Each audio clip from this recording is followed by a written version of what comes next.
Hey guys, so this is how to use the garage door safety release thing. So this, if you want to release it, you just pull this. See how it pops up? You got most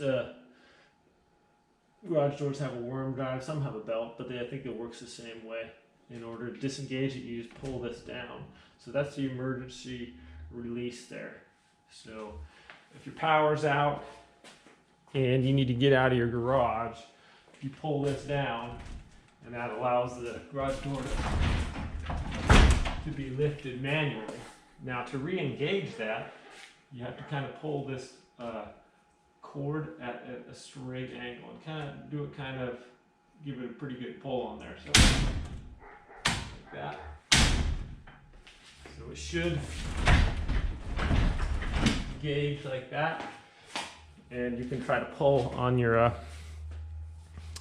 garage, see if it'll move or not. If you do it at kind of just like an angle like that, it's got some of them will just click in place like that. It's pretty easy, but sometimes it's a little bit more difficult. Just make sure it's in place.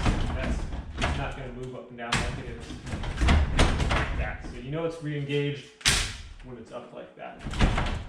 So. Thanks for watching. Everyone have a great day. We'll see you next time.